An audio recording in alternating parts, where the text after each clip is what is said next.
Entonces, confírmenme, hasta la clase pasada llegamos a hablar del periodo entre guerras y supongo que me he tenido que quedar en el crack del 29. Hemos hablado de Hitler, de Mussolini y del crack del 29. ¿Cierto o no cierto? Hola a todos los que me escriben. Confirmen si nos quedamos hasta ese punto, el periodo entre guerras. Asumo que sí. Ok, gracias por decirme que sí. Ya, entonces hacemos la Segunda Guerra Mundial, que viene a continuación.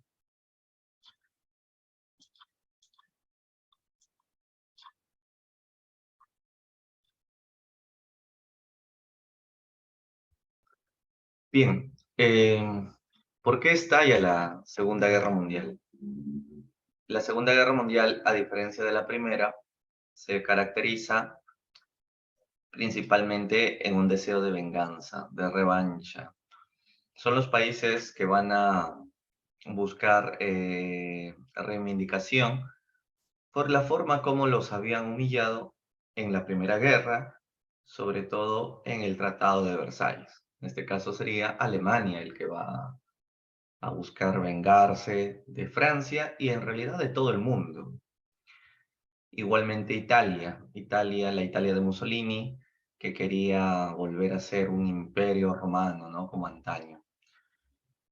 Este deseo de revancha viene con una nueva ideología, que como vimos la clase pasada, es el nacionalismo más extremista, que viene acompañado por el deseo de querer un Estado muy, pero muy fuerte, un Estado nacionalista, un Estado que corporativice todo, tanto a la economía como a la gente. Entonces el deseo nacionalista de revancha, la incapacidad también de la Sociedad de Naciones, que no pudo evitar que se rearmen los países del eje. En este caso, ¿quién sería el eje?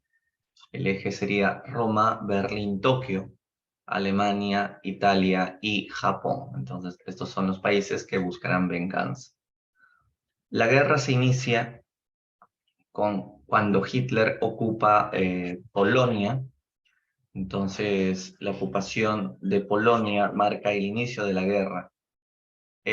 Como ven aquí, Alemania estaba dividida en la Alemania grande y una Alemania muy pequeña que se llamaba Prusia del Este o Alemania Oriental. No vayan a confundirla con las dos Alemanias de la Guerra Fría. No, no, no, no. Esta era la forma como habían dejado a Alemania después de la guerra. La Alemania original y le habían dejado un apéndice partido, ¿no? Porque Alemania continuaba por acá. Solo que para fastidiarla mucho más, el Tratado de Versalles creó a Polonia y le dio salida al mar, ¿no? Y dejó a un pedazo de Alemania pequeña. Entonces, lo que quiere Alemania es invadir Polonia para volver a unificarse con la Prusia Oriental. Entonces, Hitler invade Polonia y al invadir Polonia se reparten Polonia con la URSS. Recordarás que Hitler había hecho un pacto de no agresión con la Unión Soviética, el pacto Ribbentrop-Molotov, según el cual tanto Alemania como la URSS no se pelearán en la guerra, pero con la condición secreta de que se partirán Polonia mitad mitad. Así entonces que Polonia quedó partida en dos. Polonia se rinde, luego de ello Hitler continúa su ofensiva, la ofensiva del eje, y se va hacia Noruega y Dinamarca, ricos en hierro para poder abastecer las fábricas de armas. Como ven, Inglaterra se puso en alerta y luego va Alemania contra Francia. Primero pasó por Holanda y Bélgica, que se rindieron rápidamente, y luego se fueron contra Francia. Francia no pudo evitar caer, a pesar de que habían hecho una línea defensiva que se llamaba la línea Maginot, llena de cañones, y era un subterráneo gigante, una obra genial de ingeniería subterránea. Pero los alemanes entraron y llegaron hasta París. Y así fue como Alemania entra a Francia, los franceses huyeron hacia Inglaterra, la huida conocida como la fuga de Dunkerque o el escape de Dunkerque, y así en barcos y botes Inglaterra les dio alojamiento a los franceses. Francia entonces cae, Hitler ahí lo vemos en París, los ejércitos marchando, este es el sexto ejército alemán, uno de los más bravos que tenía el Führer, y ahí lo vemos en la Torre Eiffel. Alemania se había vengado como los deseaba hacer. Y sobre todo, ¿por qué de Francia sobre todo? Porque Francia fue la que lo humilló a Alemania en la Primera Guerra Mundial, obligándoles, como te había dicho, a que firmen el armisticio con Pierre en un vagón de tren, donde a los alemanes los obligaron a arrodillarse, ya que se pidan disculpas a los franceses, ¿no? Entonces lo que hace Hitler es ahora hacerlo al revés, que los franceses se suban ese mismo vagón de tren y que los franceses ahora sean los que se arrodillen. Y luego que firmaron los franceses la rendición, volaron el tren. Hitler lo voló. Y así estaba muy contento porque la venganza es dulce. Bien. Y la venganza es buena. Es mentira que mate el alma y la envenene. No, es mentira, decía Hitler. La venganza es buena. Francia quedó ocupada en dos Francias.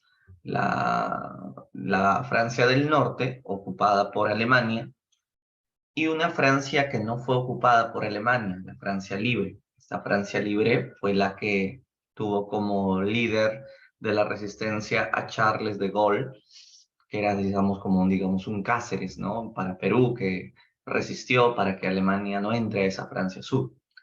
Pero la del norte sí estaba sumamente ocupada. Y bien, ahí estaba el Pétain, ¿no? Que era un francés en el sur. Bien, ahora Hitler ataca a Inglaterra. Su siguiente objetivo es Londres. La bombardeó totalmente. El ministro inglés Winston Churchill ofreció sangre, sudor y lágrimas, pero Inglaterra no se rindió. El pueblo sufrió realmente sangre, sudor y lágrimas, pero Churchill nunca se rindió. Hitler 6 meses bombardeó Londres, todo hecho escombros, pero los ingleses resistieron. Entonces Hitler, molesto, pues, estos fanáticos que no se rinden, ¿no? Ya se rendirán, decía Hitler. Es cuestión de tiempo. Total, ya destruí todo su país, ¿no? Hitler todas las mañanas con la Luftwaffe, que era la Fuerza Aérea Alemana, bombardeaba Londres. Pero Londres no se rindió. Entonces Hitler decidió aprovechar que por mientras vamos a invadir otros países. Paralelo a eso, la Unión Soviética invadió Estonia, Letonia y Lituania. La URSS quería pues que la Unión Soviética sea enorme, sea gigante, ¿no? Luego estos países ya 50 años después se independizaron, ¿no? Hitler luego invadió Yugoslavia y Grecia simplemente porque no se unieron a los nazis, ¿no? Sobre Grecia se lanzaron en paracaídas los alemanes, era la primera vez que se desembarcaban en paracaídas.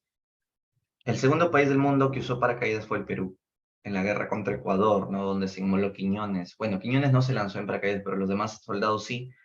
Entonces, Alemania fue el primero del mundo, Perú fue el segundo del mundo. Y el primero de América, el Perú fue el primer país de América en una guerra que usando paracaídas. Y el segundo del mundo.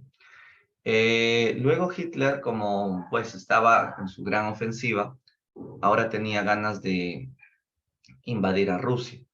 Claro, tú dirás, pero no que habían firmado un pacto de no agresión con los soviéticos. Bueno, ¿tú crees que Hitler cumplía sus pactos? Atacó de sorpresa a la Unión Soviética, iniciándose la llamada Operación Barbarroja.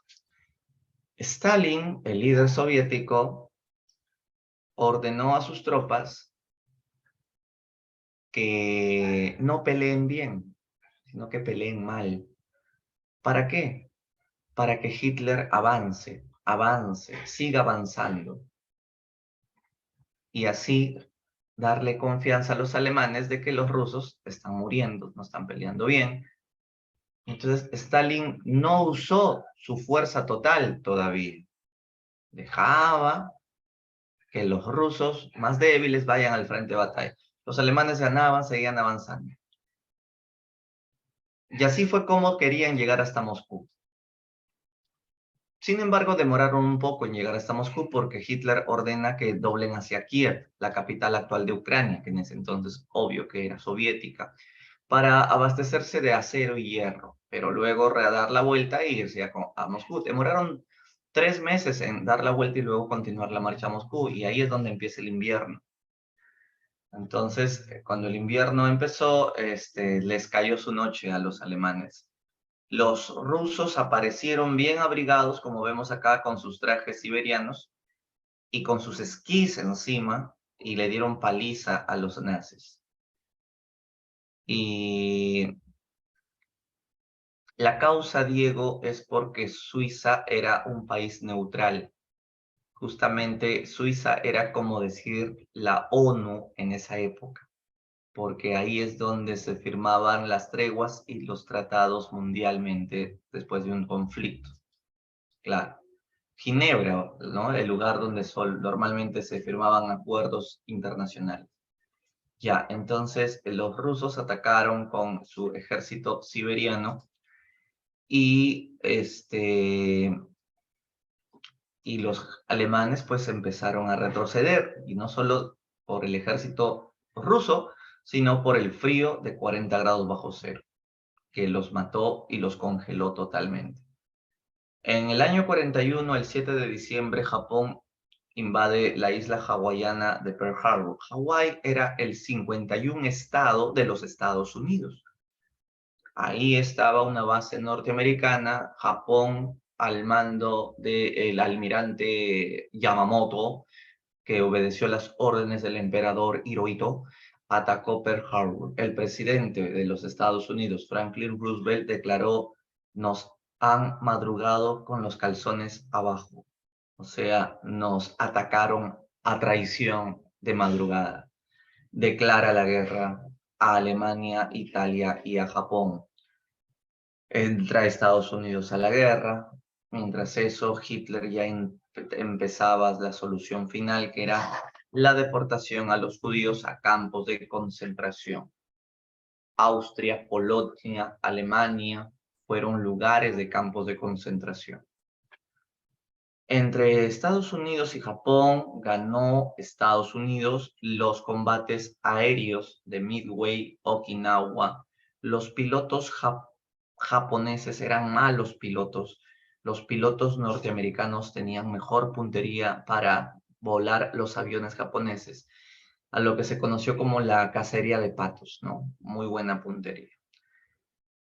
Mussolini entró a la guerra también y tenía ganas de tener todo el África para él. Mussolini soñaba con hacer un imperio romano, teniendo sobre todo colonias africanas. Se fueron a pelear al desierto con los ingleses. Inglaterra versus Mussolini. Mussolini estaba perdiendo. Por eso le pidió ayuda a Alemania. Hitler le mandó un ejército a su amigo Mussolini, comandado por el alemán general Rommel, Edwin Rommel, que ideó una gran estrategia en el desierto: crear los Africa Corps, o los autos africanos, que eran usar tanques, pero con las llantas de los autos normales, para que puedan caminar rápido sobre el desierto, a diferencia de los tanques que conocemos, que son como unas orugas, que se podía abrir rápido cuando le entraba la arenita a esa llanta larga, pues que parece de una cadena gigante de bicicleta, ¿no? Entonces, para evitar eso, se usó las Africa Cars. A pesar de eso, Rommel fue derrotado ante los ingleses. Inglaterra, al mando de Montgomery, pudo derrotar a los nazis. Entonces es una derrota de Rommel, o sea, una derrota de Hitler. Pero la derrota de Hitler más horrible estaba en Stalingrado, que fue la peor derrota que sufrió el ejército nazi. El nazi general Paulus tuvo que rendirse ante el frío terrible. Morían al día más de 1000 soldados alemanes. Hasta el combustible de los autos se había congelado. y encima Stalin ordena el ataque con misiles. Bueno, mini misiles. Fue un ataque, o sea, por minuto se lanzaban 1000 misiles contra los alemanes nazis. Y así es que fueron hechos prisioneros. El ejército alemán que fue hecho prisionero fue el mismo ejército que había marchado orgulloso en Francia. Como vimos en la foto hace un rato, ¿no?, delante de la Torre Eiffel, ese mismo ejército ahora estaba en estas condiciones. Y así fue como, bueno, Hitler no estaba en Rusia, por si acaso, él estaba en Alemania, desde ahí daba las órdenes desde su búnker. Como Estados Unidos entró en guerra, decidió liberar Italia, decidió desembarcar en Sicilia, liberar Italia de Mussolini. Mussolini huyó hacia el norte de Italia, los alemanes venían, perdón, los Estados Unidos venían persiguiéndolo, y bueno, finalmente Mussolini será asesinado por su propio país, por su propio ejército. A Mussolini la gente lo amó y luego lo odió. Es que Mussolini era amado porque tenía gran carisma, pero el problema de un caudillo carismático es que ese carisma, el día que se pierda, puede generar pues los odios muy rápidamente de un día a otro. Algo que en Hitler no pasó, ¿no? Estados Unidos, después que libera Italia, ahora quiere liberar Francia. Para eso desembarcó en las playas de Francia, en las playas de Normandía. Desde Inglaterra, un montón de barcos salieron al desembarco en Normandía. La operación Día D, una de las operaciones y desembarcos más importantes que se ha hecho en la Segunda Guerra. Lo puedes ver en la película Salvando a Soldado Ryan, donde los botes llegan hasta la playa, abren la compuerta y cientos de soldados alemanes los estaban esperando en la orilla. Es como decir que hay que tomar la Costa Verde. Y desde el mar tú ya puedes ver a lo lejos la Costa Verde, el Arcomar, ¿no?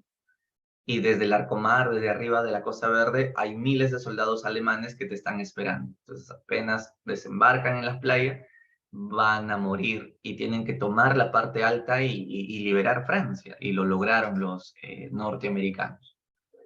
Así fue como se libera París. Acá lo vemos a Charles de Gaulle haciendo su ingreso a París, ya una Francia liberada. Muchas francesas se habían enamorado de los alemanes y eso fue descubierto cuando se libera Francia. Francesas que tenían escondidos a sus amantes nazis en sus casas en París. A estas francesas, por haberse enamorado del enemigo, las humillaron sentándolas en la plaza pública y pelándoles el cabello, ¿no? Toditas las raparon. Y esa fue la peor humillación que recibieron las francesas por haberse enamorado del más grande enemigo francés.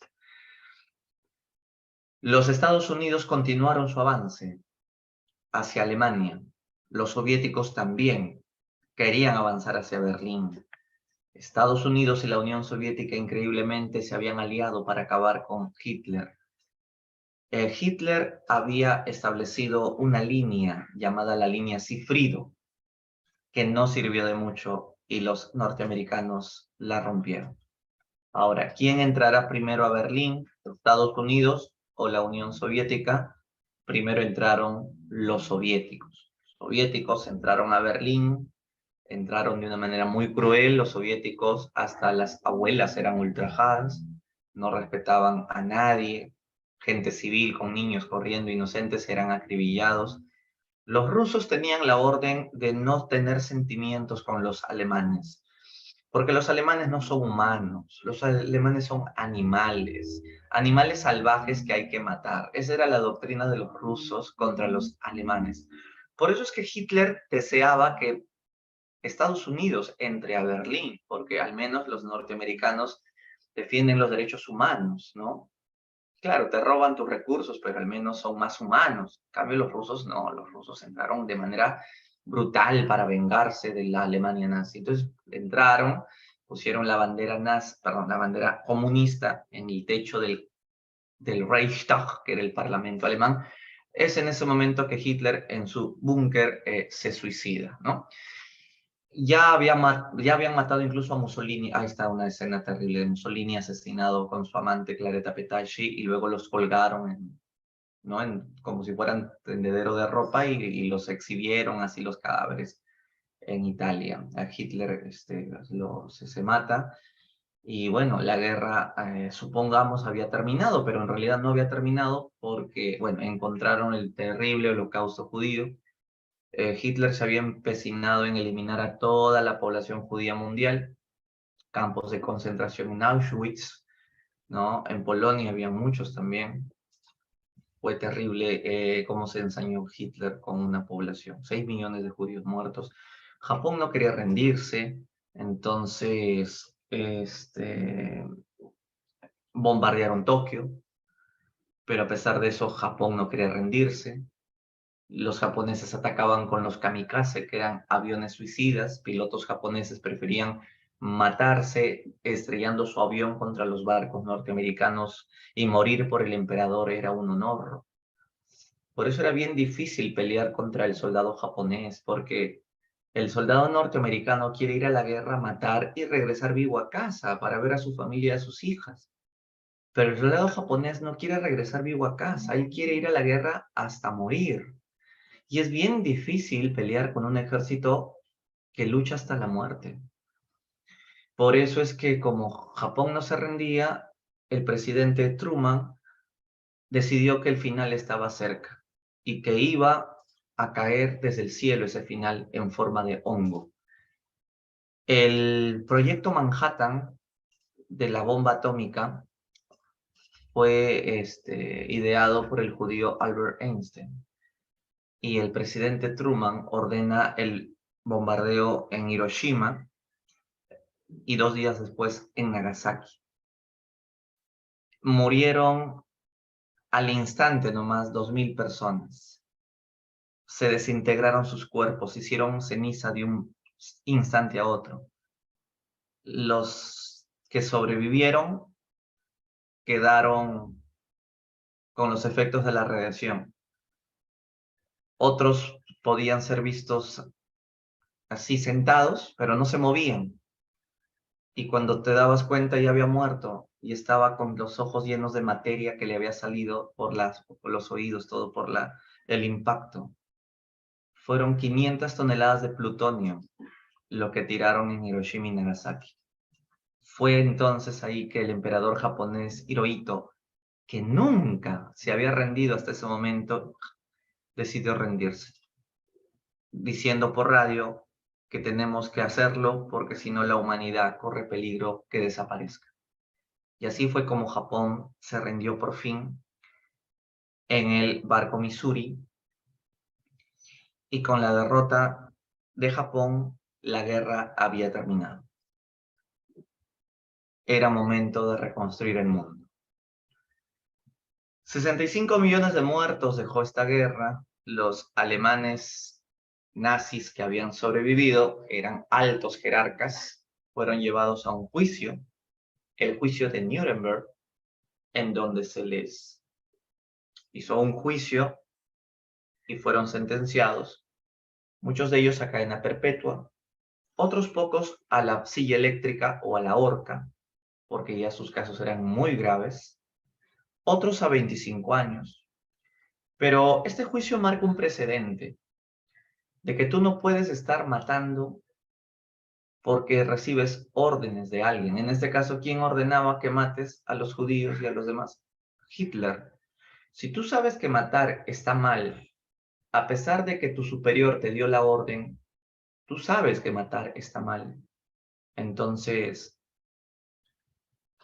por eso es que la idea fuerza que empieza a recorrer nuestra cabeza después de la Segunda Guerra Mundial es que hay que respetar los derechos humanos, porque hasta la Segunda Guerra la humanidad podía ser asesinada y sin ningún remordimiento de conciencia, justificando que era una guerra.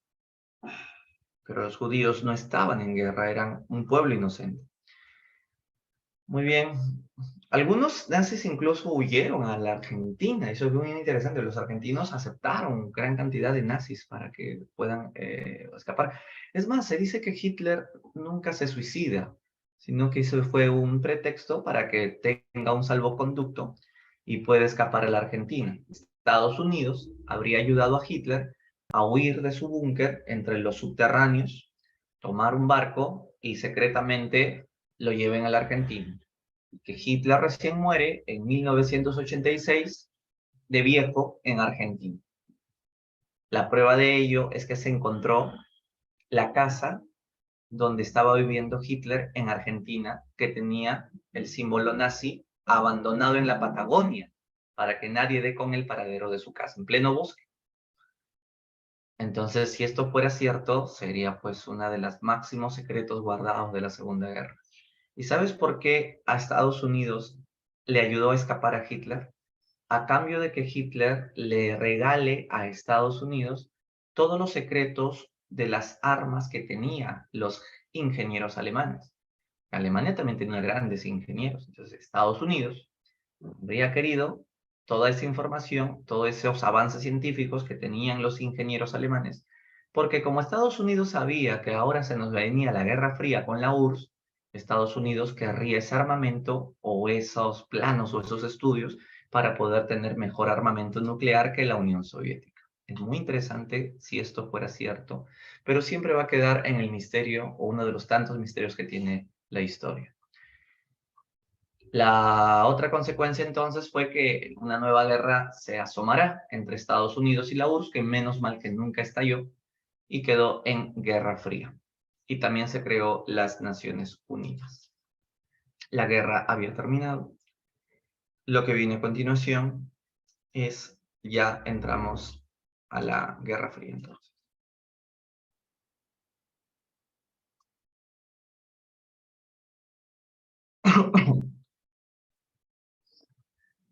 ¿Qué es la Guerra Fría?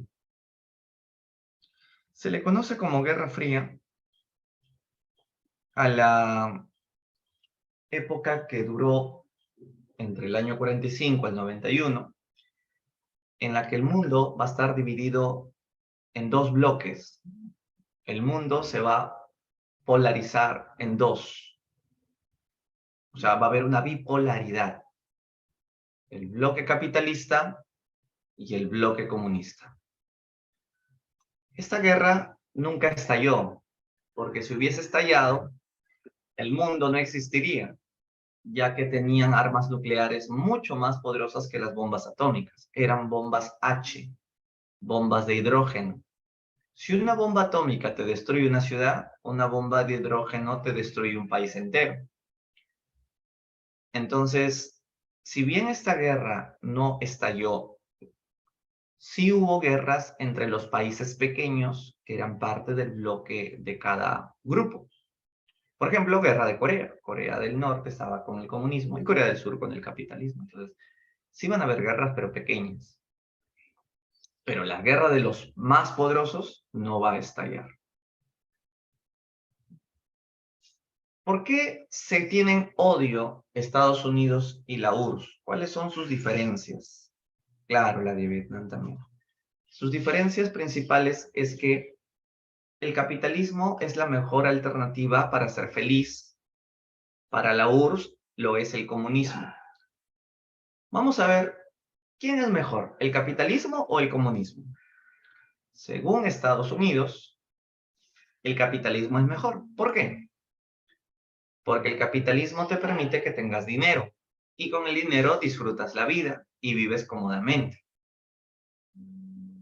El capitalismo te auspicia un mercado libre, es decir, tú tienes la libertad de hacer tu empresa, tu negocio, y el Estado no te la va a expropiar, tú eres libre de hacer tu dinero.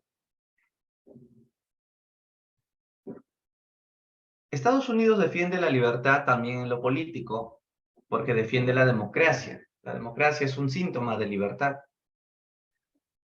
Y Estados Unidos tiene muchos partidos para que tú escojas cuál es el mejor. Pluripartidista. No es un solo partido, porque eso sería una dictadura. Son varios partidos. En Estados Unidos hay dos principalmente, el Partido Republicano y el Partido Demócrata. La ideología del capitalismo es individualista. Lo más importante es Tú como persona, tú tienes que quererte primero a ti mismo. Tienes que ver por tus placeres, por tus beneficios, por sentirte cómodo. El resto no es prioridad. El colectivo no es la prioridad. La prioridad eres tú. Primero tú, segundo tú, tercero tú. Los demás, tú no eres Dios para ayudarlos a los demás. Los demás, si el mundo es pobre, ¿tú qué culpa tienes? Tú eres rico por tu esfuerzo, por tu talento, por tu capacidad. Y no puedes estarte preocupando por el resto porque la pobreza siempre va a existir. Por eso hay que evitar el comunismo, porque el comunismo es una dictadura que te engaña de que todos seremos iguales y entonces todos seremos iguales, todos seremos conformistas. La idea es que el ser humano sea ambicioso y unos superen a otros. Si no se supera uno a otro, no van a haber grandes y nuevos inventos. Por eso es que si algún comunista vive en Estados Unidos, la CIA lo va a descubrir y lo va a perseguir, que son los espías norteamericanos del gobierno. Bien, esa es la filosofía del capitalismo. ¿Cómo piensa el comunismo soviético? Para ellos, el capitalismo genera mucha pobreza y desigualdad en el mundo, porque los millonarios siempre serán pocos, la pobreza siempre será mayor.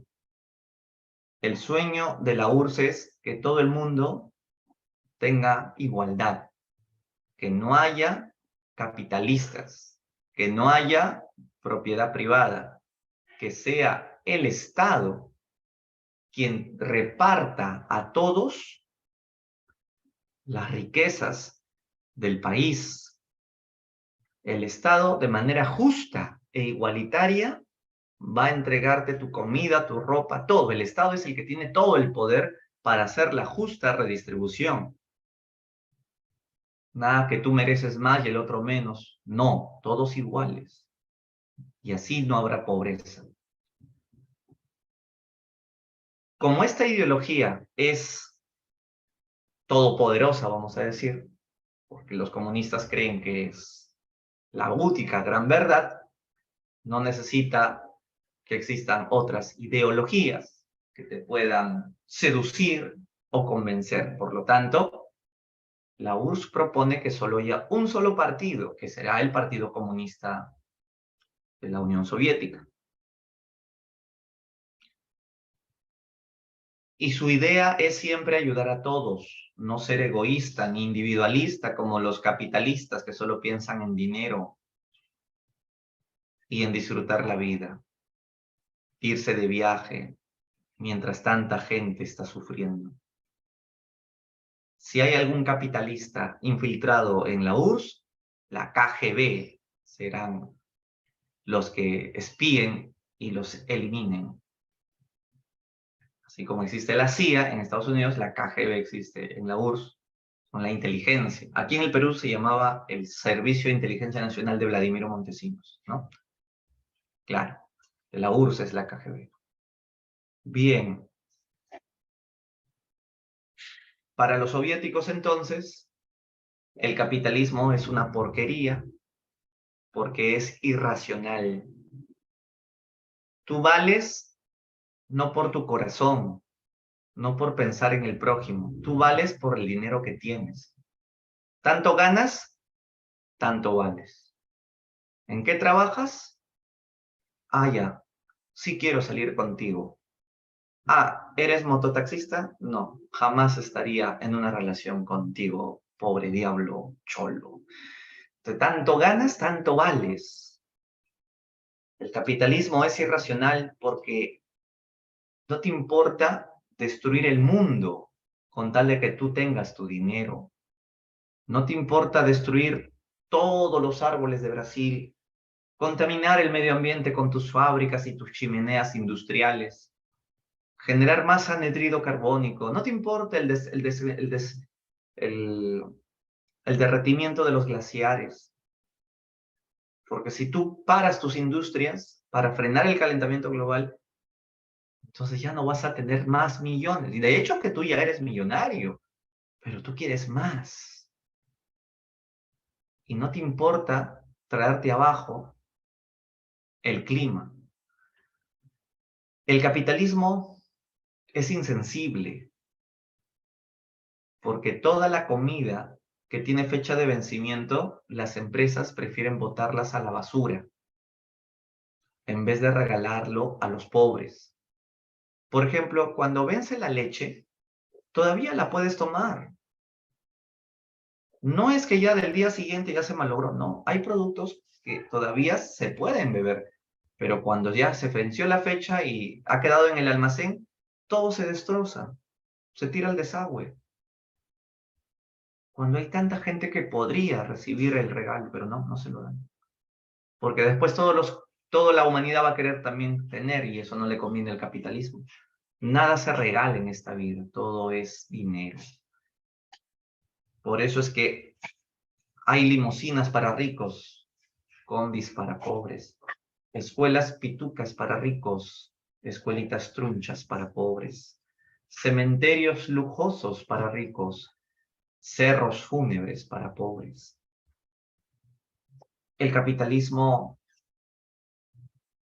es irracional, no piensa en la humanidad, solo piensa en uno mismo. La libertad que tiene el capitalismo es una libertad burguesa. Mi libertad para yo tener mis negocios y contratar mis empleados con su sueldo mínimo y que ellos sean como mis esclavos con derechos. La libertad es para los socialistas que no te opriman mentalmente. Libertad quiere decir para ellos que no seas esclavo del consumismo, que no seas víctima de que todo es comprar, comprar, comprar, comprar. Es tu libertad. Si compras o no compras, pero las grandes capitalistas o las grandes empresas crean una carrera universitaria que se llama marketing para que te hipnoticen como robot y tu vida sea consumir y estés a la moda. Por eso el capitalismo te dice hasta qué día tienes que celebrar el Día de la Madre para que hagas regalos, el Día del Padre para que hagas otro regalo, ¿no? La Navidad para que hagas regalos. La Navidad es la fiesta más capitalista de la humanidad. En la Navidad se celebra cualquier cosa, menos el cumpleaños de Dios. Se celebra el consumir. Todo tu sueldo que has juntado en el año, lo regalas en Navidad. Entonces es irracional, es insensible, es antihumano el capitalismo. El capitalismo te genera fechas de celebración para que tú solo estés consumiendo. Y eso no es libertad para los socialistas. Eso es esclavizarte mentalmente como bobo pegado a la publicidad. Por eso es que la idea de ellos es acabar con el modelo capitalista. Entonces, ellos defienden la libertad, dicen los capitalistas, mi libertad para ellos es tener mi libertad de comprar o no comprar. Para los comunistas, eso no es libertad. Libertad es no ser dominado por el consumismo. De que seas persona, que tengas un corazón más humano con el otro, no con solamente quererte a ti. Ayuda a tu prójimo. Bueno, entonces esta era la diferencia entre los bloques bipolares, ¿no? ¿Ustedes con cuál se van? ¿Con el capitalismo o con el socialismo? A ver, encuesta, marquen. ¿Con cuál se van? ¿Con capitalismo o comunismo? ¿Qué más hay acá? Ajá, capitalismo. ¿Qué más? Con comunismo. Ya va 1-1. Capitalismo. 2-1. Socialismo. Bueno, 2-2. Empate. Sigan. Desempatemos. Neutro. Ahí. No sirve ese voto. Desempaten. Ya, los neutros no juegan acá. A ver. Los XD tampoco juegan por acá. Ya. Siguen empate. Capitalismo o comunismo. O tienen una tercera opción. Si es una tercera opción, ¿cuál sería? ¿Cómo le llamarías? ¿Qué pasó, chicos? Yo pensaba que todos eran capitalistas. ¿No se supone que ustedes quieren ser universitarios para tener su carrera que dé de plata? Y ahora se ponen así en modo arrepentido.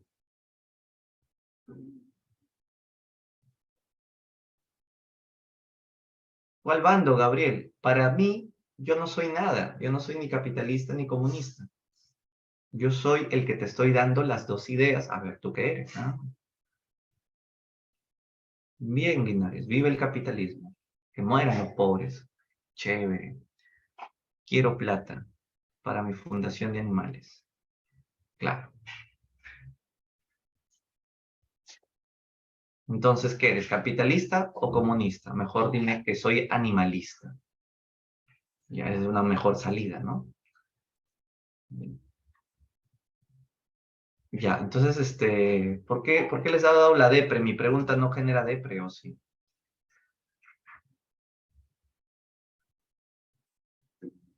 Ah, ya. Ok, ya. Entonces, el mundo se va a pelear por eso.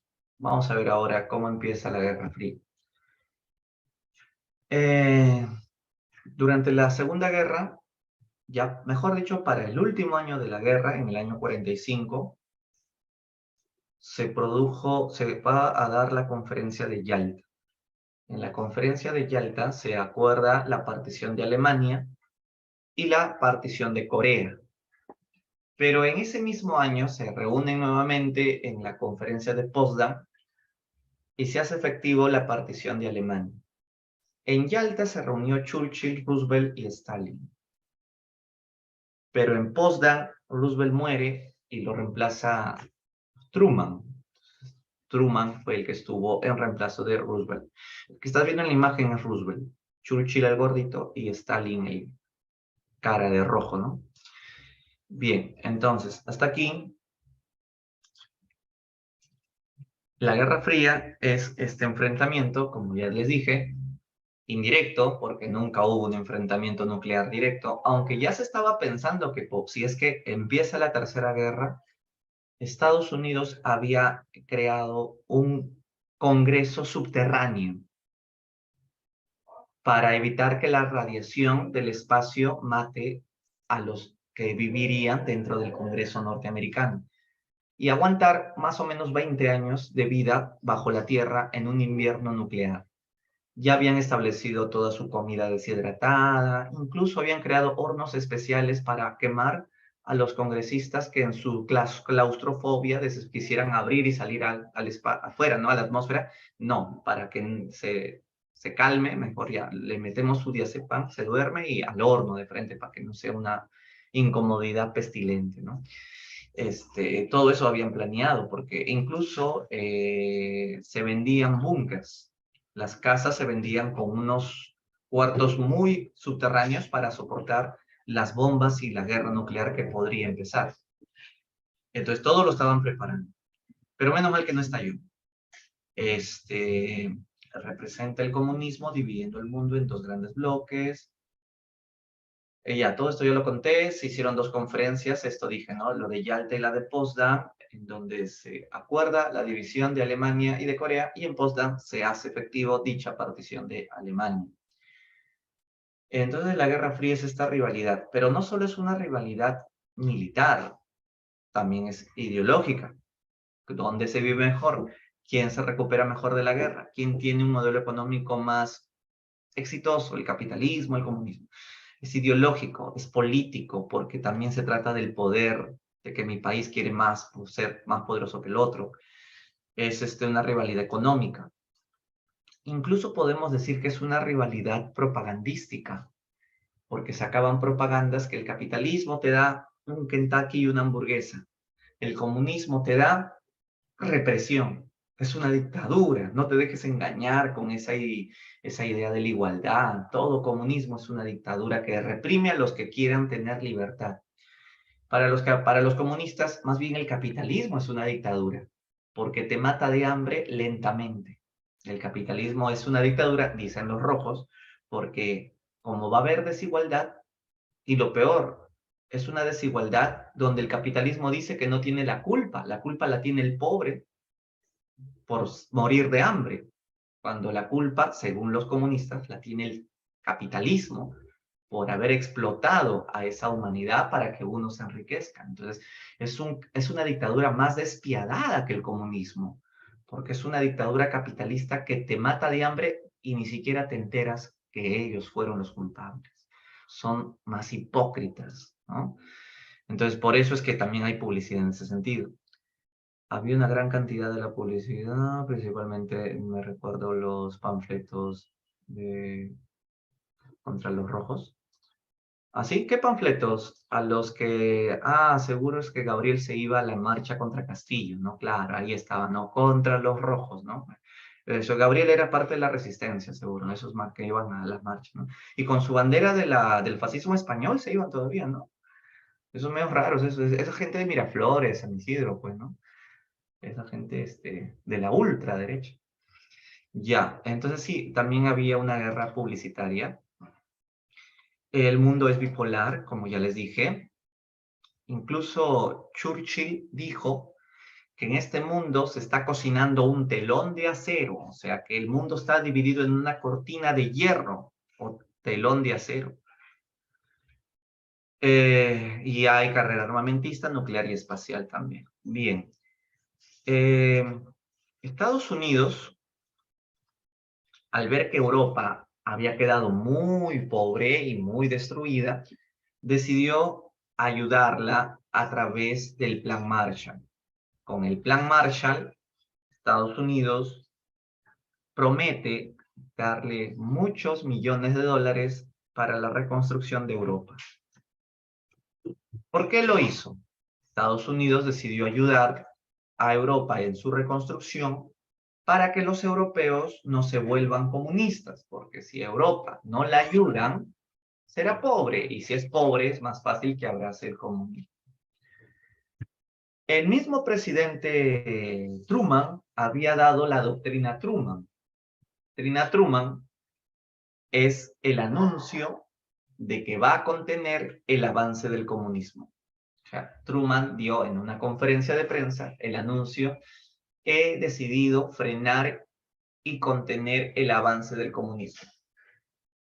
Así que cualquier país que quiera ser capitalista como nosotros, llámenos, te apoyaremos. No te vuelvas comunista, vuélvete capitalista. Solo llámame. Si la URSS te amenaza, llámanos, te defenderemos.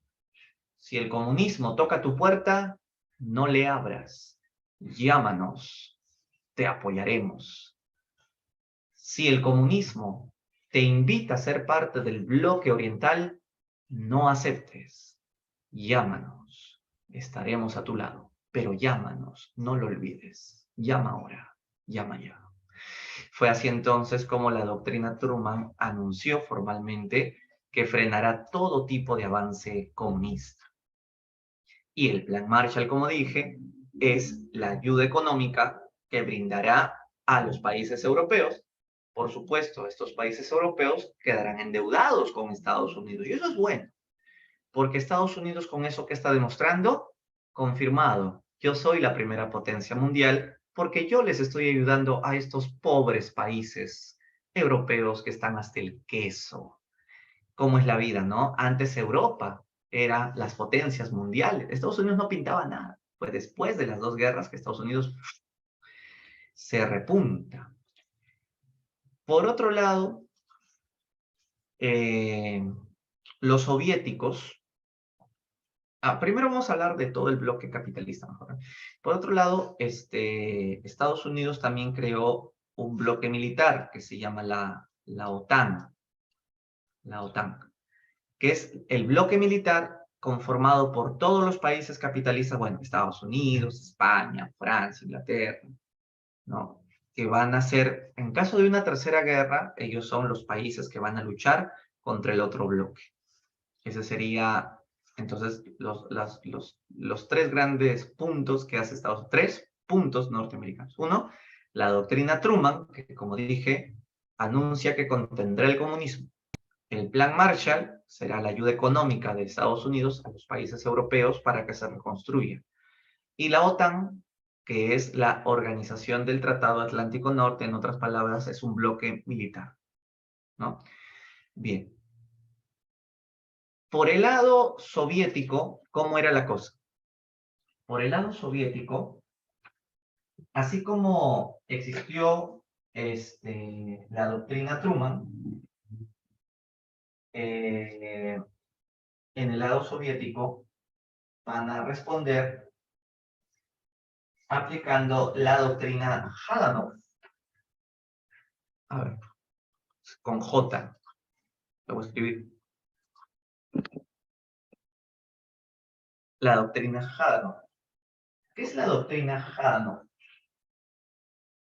Es una respuesta a la doctrina Truman,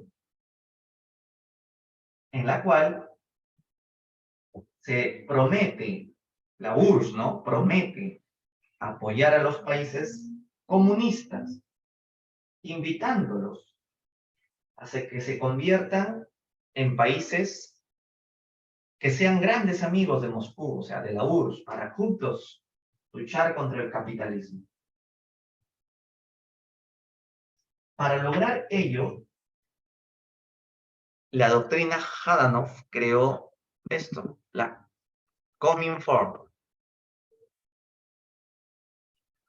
La Cominform. Perdón, lo escribí mal. Espérate. Y ahora sí. La Cominform. Perdón, lo escribí mal. Y ahora sí. En la tercera hablancia, ya. Ahora sí, la Cominform. Ya. ¿Qué es la Cominform? Es la estrategia que va a seguir la URSS para que todos los países comunistas piensen igualito como piensa la URSS. En otras palabras, darle una uniformidad a la ideología comunista. O sea, que todos los países comunistas piensen igualito como piensa el comunismo soviético. No voy a hacer que haya un país comunista que piense el comunismo pero con democracia. No, no, así no se piensa. Otro que piense el comunismo pero con un poquito de capitalismo. No, no. Tú dirías, fuera de acá. Todos tienen que pensar el comunismo puro y duro. Entonces, la Cominform es la organización donde se intercambia la información para que toda Europa del Este tenga la misma ideología que la URSS. Ya. Aparte de esto, así como Estados Unidos creó el Plan Marshall, la URSS creó, y esto sí ahí lo dice acá, ¿no? Acá está. El Plan Molotov. Plan Molotov es la respuesta al Plan Marshall. El Plan Molotov se va a encargar de tener buenas relaciones comerciales con los países comunistas de Europa del Este y firmar tratados de comercio con estos países. Pero, así como el Plan Marshall dio dinero, el Plan Molotov también va a lograr ello, ayudarlos económicamente. Esa ayuda económica se hace efectiva con la creación con la creación de la CAME, también conocida como la CAMECOM, acá lo estoy escribiendo, la CAME o CAMECOM, que está muy relacionado al Plan Molotov. ¿Por qué? O sea, el Plan Molotov, como dije, fue la respuesta al Plan Marshall, con el que se firman tratados de comercio entre países comunistas. Y la CAME o COMECOM, que vendría a ser el Consejo de Ayuda Económica Mutua, lo que busca es que haya un mercado común del Este para que se ayuden mutuamente los países y reciban el apoyo económico. Y así también existía el Pacto de Varsovia, que era la respuesta de la OTAN. El Pacto de Varsovia sería, en este caso, el bloque militar de los países comunistas. Ya, entonces miren, es un poco complicado al final, ¿no? Porque acá lo han puesto muy sencillo, 2-2, pero es, a ver, en el bloque capitalista, resumiendo, sería doctrina Truman, Plan Marshall y la OTAN, es en Estados Unidos. En el caso de la URSS, sería la doctrina Haganov, luego la Cominform, el plan Molotov, que está vinculado a la CAME o Comecon para la ayuda económica, y el Pacto de Varsovia, que sería como la OTAN en el caso de Estados Unidos. Ya, ahí vamos con eso. ¿Quiénes conforman el Pacto de Varsovia? Acá están los miembros de la OTAN, y estos son los del Pacto de Varsovia. Estos los rojos, ¿no? Estos son los países que conforman el Pacto de Varsovia. En el caso de la OTAN serían los grises, los plomos, pues, ¿no? Serían, bueno, acá no dicen los nombres de los de la OTAN, pero serían, bueno, España. Primero Estados Unidos, Inglaterra, Francia, Italia, Dinamarca, Noruega, Portugal, Islandia, Canadá también, Bélgica, Holanda, Luxemburgo. Ahora que recuerdo, España no era inicialmente miembro de la OTAN, sí. Sí, claro. ¿Por qué? A ver, ¿por qué España no podía integrar la OTAN? Porque durante la Guerra Fría, ¿quién gobernaba España?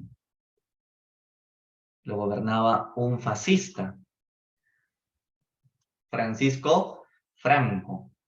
El fascismo gobernó en España hasta el año 75. Entonces, esos eran. Y después ya se unió Grecia, Turquía y, por supuesto, Alemania del oeste, porque vamos a hablar ahora de Alemania, ¿no? El caso de Alemania. Sobre la carrera espacial lo veremos después. Y bueno, esto es todo lo que te he dicho hasta ahora. Eso resumiendo otra vez toda la OTAN. Acá es el Pacto de Varsovia, ¿no? Acá la supremacía del dólar, la parte del Plan Marshall. En la Unión Soviética es el Estado quien tiene el manejo de la economía. En cambio, en Estados Unidos es el liberalismo. El Estado no se mete, la empresa privada es la que tiene el control. Democracias. Acá no hay democracia. En el comunismo solo hay un partido. Estados Unidos acuña el eslogan Mundo Libre. Pero los soviéticos más bien dicen, nosotros le damos de comer a todo nuestro pueblo y le damos igualdad a todos, no hay pobreza gracias al comunismo, así es que eso es una verdadera democracia, la democracia del mismo pueblo. Entonces, claro, un capitalista dice, fuera de acá, ¿qué democracia puede ser el comunismo si no tienen libertad? Tienen que hacer caso a lo que dice el partido. Para el comunismo, en cambio, sí somos demócratas, porque ustedes entienden la democracia como el voto de las mayorías. Ustedes entienden la democracia con desigualdad. Nosotros entendemos la democracia con igualdad plena, sin empresa, sin capitalismo. En todo caso, ¿cuál sería la crítica al comunismo? Porque no vayan a acusarme de comunista a mí, ¿no? Pareciera que estoy defendiendo a los rojos. La crítica al comunismo es que todo comunismo es una dictadura. Ejemplos, todos. La dictadura de Lenin, la dictadura de Stalin, la dictadura de Mao, la dictadura de Fidel. ¿Sí o no? Entonces, el pueblo es reprimido por pensar diferente al comunismo. No hay tolerancia de opinión. Entonces, por eso es que el capitalismo dice, entonces no hay democracia. Bien, vamos a entrar a la primera crisis, la crisis de Berlín. Vayan leyendo eso, dame 10 segundos.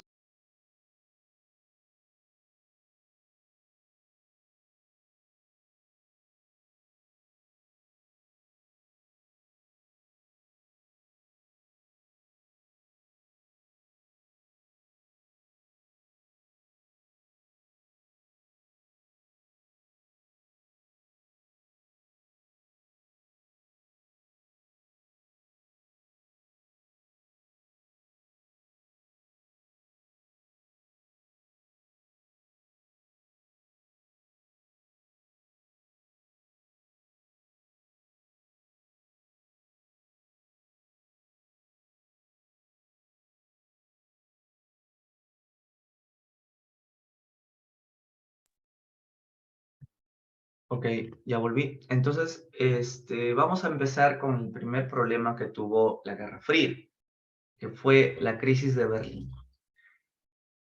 Para entender Berlín, primero entendamos qué pasó con Alemania. Alemania, después de que acaba la guerra, se quedó dividida en dos Alemanes. Esto fue como parte del acuerdo de Yalta y luego efectivo se hizo con el de Potsdam. Alemania quedó dividida en cuatro zonas de influencia. Inglaterra, Francia y Estados Unidos tendrían tres partes de Alemania y la URSS una parte de Alemania. Al final, Estados Unidos se quedó con toda esta parte, ¿no? Porque Francia e Inglaterra igual son capitalistas, o sea, son amigos de Estados Unidos, ¿no? Bien, pero Berlín estaba dentro del bloque soviético y a Berlín la partieron en dos Berlín, una para Estados Unidos, otra para la URSS.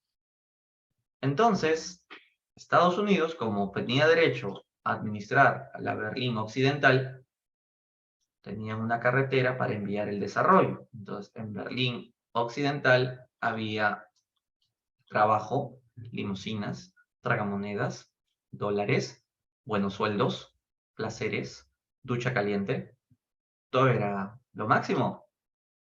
En la Berlín manejada por los comunistas había desempleo, pobreza, no había luz, cortaban el agua. Cuando había agua, todo estaba frío el agua, no había calentador. Los fines de semana aburridos, una sociedad gris.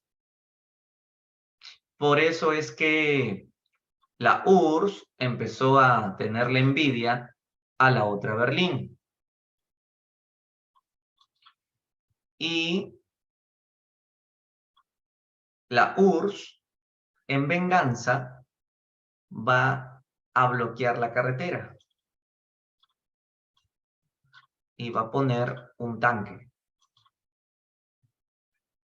para que no sigan yendo los Estados Unidos a ayudarla. ¿Qué moneda? En Occidente estaba el marco alemán. El marco, que era pues la moneda que siempre tuvo Alemania. En la otra Berlín no había moneda. El comunismo te dice que no tiene que haber moneda. En la RDA entonces no hay moneda. Y el Estado te lo da todo. Entonces, como pusieron un tanque para que ya no siga mandándose la ayuda a Berlín Occidental, los Estados Unidos, ¿cómo responden? Ya que no podemos entrar por la tierra, puedes entrar por aire. Se mandaban aviones y desde el cielo tiraban la ayuda a Berlín Occidental. El riesgo era que un tanque se vuele un avión y empieza la Tercera Guerra Mundial. Adiós todos, ¿no?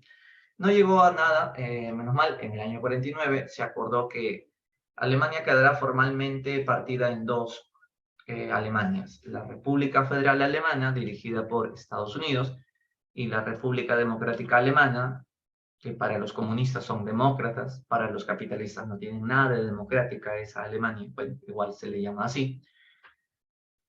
Y Berlín seguirá partida en dos. Como la gente se pasaba de una Berlín a la otra para ir a su trabajo, porque tú vivías en Berlín donde no hay trabajo, te levantabas temprano, te ibas de viaje a la otra Berlín y ahí tenías trabajo, luego regresabas en la noche a tu casa, todo era feliz, hasta que un día empezaron a hacer el muro en el año 61. Los soviéticos fueron los que empezaron a hacer el muro y el muro de Berlín se convirtió en el símbolo de la Guerra Fría. Volveremos a hablar de Berlín y de Alemania cuando ya se acabe la Guerra Fría, ¿no? Vamos con la Guerra de Corea. En el acuerdo de Yalta se dispuso la partición de Corea, Corea del Norte, comunista, Corea del Sur, capitalista. Corea del Norte, que estaba dirigida, bueno, con su capital Pyongyang, Corea del Sur con su capital Seúl, ¿no? Pero Corea del Norte tenía como gobernante al abuelo del actual chino de Corea del... ¿Cómo se llama el actual gobernante de Corea del Norte? Kim, ayuda pues, ¿cómo se llama? El actual gobernante de Corea del Norte, donde viajas a Corea del Norte no hay internet, no hay luz, no hay nada. Kim Jong-un, ya, él es el hijo de Kim Jong-il, ya, y él es el nieto de Kim Il-sung. Ya, Kim Il-sung era el que gobernaba Corea del Norte, y él era pues comunista. Entonces invadió. Kim Il-sung invadió a Corea del Sur. Y Estados Unidos sale a ayudar a Corea del Sur. Estados Unidos mandó a Douglas MacArthur, y tomó la ofensiva. Vean la flecha azul, ese es el ataque de los Estados Unidos. Entraron a Corea del Norte, se fueron hasta por acá, ya faltaba poco, llegaron a China ya. Pero los chinos aparecieron a ayudar a Corea del Norte, la flecha roja. Más de 1,5 millones de chinos entraron con todo. Estados Unidos tuvo que retroceder otra vez hasta Corea del Sur. Los hicieron retroceder los chinos a los norteamericanos hasta el paralelo 38. La guerra siguió hasta el año 53 y nunca terminó.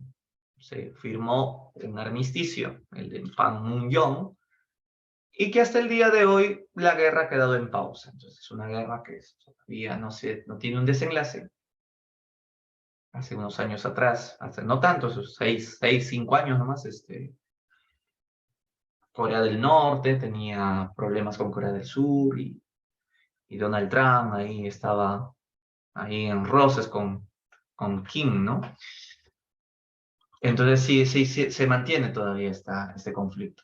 Esperemos que se evapore para siempre. La guerra dejó 5 millones de muertos, escenas horribles de la guerra. Hablemos de la Revolución Cubana. ¿Tú recuerdas que Cuba fue colonia, así como Perú, de España? Y Cuba fue el último país de América Latina que se independiza en 1898. Cuba y Puerto Rico. Perú fue el último país que se independiza en América del Sur, pero Cuba y Puerto Rico de América Latina. ¿Y gracias a qué país? ¿Qué país le ayudó a Cuba a independizarse de España? Así como Perú lo ayudó a Inglaterra a independizarnos en Junín y Ayacucho, a Cuba lo ayudó Estados Unidos. Increíble. Estados Unidos derrotó a España y liberó a Cuba. ¿Lo hicieron por buenos? Estados Unidos, ¿por qué ayudó a Cuba en su independencia? Porque Estados Unidos quería ahora tener influencia sobre la isla, a tal punto que en 1902 Estados Unidos firma la enmienda Platt. Según la enmienda Platt, Estados Unidos será el que nombre a los gobernantes cubanos. O sea que los gobernantes cubanos son sumisos a las órdenes de la Casa Blanca. Por eso es que había muchas inversiones norteamericanas en Cuba. Petróleo, minerales. Incluso Estados Unidos había establecido en Cuba una base militar, la base de Guantánamo, que le arrienda a Cuba hasta el día de hoy. Le arrienda una parte de Cuba a Estados Unidos para que tengan una base militar ahí por un tema geopolítico. Entonces, estos presidentes cubanos eran sumisos a Estados Unidos. Uno de ellos era Fulgencio Batista, que no solamente era pues un vasallo de los gringos, sino que se había convertido en un gran dictador. Esto generó el deseo de sacarlo. Fue así entonces que un joven Fidel Castro, de 22 años, estudiante de Derecho, un día decidió con sus amigos, ahí en un par de copas, planear una revolución. Entonces, Fidel se la tomó en serio y decidió empezar una revolución comunista. Primero había que sacar a Batista. Fidel había reflexionado sobre cómo Estados Unidos tenía dominado a Cuba y cómo había tanta desigualdad en la isla. Intentaron hacerle un golpe de Estado al dictador Batista, sin éxito. Intentaron asaltar el cuartel Moncada, donde estaba el grueso del ejército de Batista, pero no tuvieron éxito. Fidel fue derrotado, apresado y enjuiciado. Lo sometieron a 15 años de cárcel. Fidel en su juicio se defendió diciendo: ustedes no tienen autoridad moral para juzgarme. Ustedes son los opresores del Estado cubano. Solo la historia me absolverá. La población cubana querían ver a Fidel libre. Ante la presión del pueblo, Batista tomó una crucial decisión: liberar a Fidel, o sea, darle una amnistía, pero con la condición de que Fidel y sus hombres sean deportados inmediatamente a México. Exiliaron a Fidel y a su gente. Entonces, lo liberan al año y lo exilian a México. Llegando a México, Fidel conoció al Che Guevara. Fue el hermano de Fidel, Raúl Castro, quien se lo presentó. Hermano Fidel, te presento un médico argentino que también está involucrado en la causa. Y así fue como la mirada nomás de Fidel y el Che lo dice todo. Así nació un romance revolucionario que jamás se separó. Entonces, como son revolucionarios,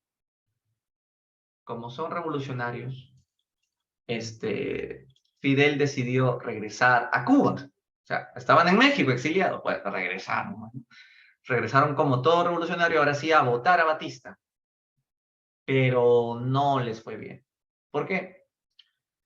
Porque justo hubo un tornado, un torbellino. Y entonces, de los 72, con los que habían vuelto a Cuba, solo sobrevivieron 12. Entre ellos estaba Raúl Castro, el hermano de Fidel, Che Guevara, estaba Camilo Cienfuegos, o Roberto Bayo, y huyeron hasta la Sierra Maestra, que es como decir aquí en el Perú la cordillera de los Andes, ¿no? Tipo Cáceres, ¿no? Donde van a encontrar el apoyo de los campesinos y aldeanos. Y esos 12 se volvieron 5.000, porque fueron concientizando a los campesinos. Acá lo vemos una imagen en la Sierra Maestra, ¿no? Zona boscosa y andina. Ya con esa fuerza que Fidel reunió después de un par de años, decidió atacar la ciudad donde estaba el gobierno de Batista. Atacaron la ciudad de La Habana, se produjeron batallas como Pinar del Río, Santa Clara, y finalmente entraron con todo a La Habana. La revolución había triunfado. Acá lo vemos a Fidel entrando a la capital, La Habana, en 1959. Fidel había tomado el poder. Batista tuvo que huir a España. Fidel Castro asume la presidencia de Cuba y promete educación, salud, dignidad para los pobres, reforma agraria, estatización de las empresas imperialistas. Hizo la reforma agraria. Luego de ello, le pidió a los Estados Unidos ayuda. Estados Unidos, necesito tu ayuda en $1.000 millones para reactivar mi economía. Estados Unidos, ¿qué le dijo a Fidel? Yo no prestarle dólar a un comunista. ¿Tú quieres dólar? Primero regresa a la democracia, convoca elecciones y luego hablamos de dólar. Entonces no vas a apoyar al pueblo cubano que tanto te permitió que se lleve nuestro petróleo y explote nuestras minas. Te fregaste, gringo. He decidido estatizar las empresas petroleras gringas que están aquí en la isla. Texaco, Shell, por un monto de $10.000 millones que van a perder ustedes por no haber querido prestarle un sencillo. al pueblo cubano. Y así fue como todas las empresas norteamericanas fueron estatizadas. Fidel lo estaba logrando. Pero luego empezó la parte negra de Fidel. Muchos cubanos no estaban muy contentos con un gobierno comunista, porque muchos cubanos querían vida de lujo, vida de yate, de placeres, como lo tenían los gringos allá en Miami. Fidel dijo, tú tienes este pensamiento alienante capitalista de oprimir a tu pueblo peruano, cubano y pobre. Pues vamos a empezar los fusilamientos. Y Fidel mató a gente opositora. Sin asco, es una dictadura. Y luego dio una tregua. Los que no me quieren, lárguense de Cuba, no vuelvan más. Tienen un día para irse. Dime cubanos o cubanas famosos que se fueron de la isla a los Estados Unidos para siempre y se hicieron súper famosos y populares allá. Una cantante, la más famosa cantante cubana, su música hizo bailar al mundo. Camila. No entiendo, ¿quién es Camila Cabello? No, al menos no he escuchado. Claro, la tía Celia, pues la tía Celia. Ya. A ver, otra, la que grabó una canción con Gianmarco, que tenía su grupo Miami Sound Machine. Nati Peluso. ¿Quién Nietzsche es Nati Peluso? Perdona. Estoy hablando de cubanas de la época. Gloria Estefan, pues, la que tenía su programa, su grupo musical Miami Sound Machine y que termina siendo una gran cantante que ha triunfado. A ver, dime una más, ya una más. Ya que no es cantante, cubana, que hasta ahora vive, la doctora Polo, pues, la doctora Polo. Ya, entonces huyeron y muchos cubanos que fueron exiliados a Estados Unidos, el presidente Kennedy les dijo, ¿qué hacen acá? Hemos venido exiliados. La CIA les entrenó a estos exiliados cubanos para que regresen a Cuba y maten a Fidel. Estados Unidos quiere hacerle un golpe de Estado a Fidel, pero qué mejor que el golpe lo haga la misma población cubana que había huido a Estados Unidos. Los entrenan para que entren a Cuba y acaben con la dictadura. Mientras tanto, Fidel ya había estatizado todo. Incluso hasta el cajón del lustrabotas de ese niño que se dedicaba a lustrar sus zapatos y se ganaba la vida con eso, ese cajón ya no era del niño, era del Estado. Porque todo está estatizado. Y entonces Kennedy dijo, voy a hacerle un golpe a Fidel, pero no quiero quedar como el abusivo del mundo. Voy a atacar solo por tierra, con los infantes menos agresivos, porque tampoco quiero quedar como la abusiva del planeta, que destrozaba a Cuba. Es la potencia mundial, Estados Unidos. ¿Qué Cuba, qué esta porquería dice? Entonces Kennedy dijo, ataquen pero suavecito, ¿no?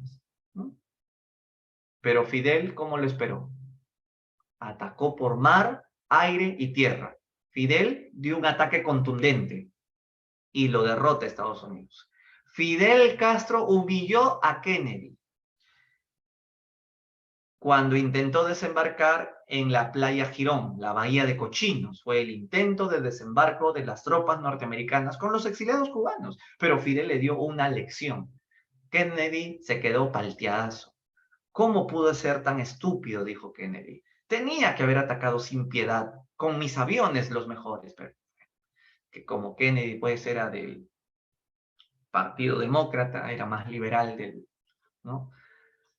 Kennedy, por ejemplo, decía su famosa frase, pregúntate lo que tienes tú que hacer por tu patria y no lo que la patria tiene que hacer por ti, ¿no? Y yo me acuerdo muy bien esa frase porque mi colegio se llamó Kennedy y nos hacían cantar la canción de Kennedy. ¿Sí? Y entonces Cuando Fidel derrotó a Estados Unidos,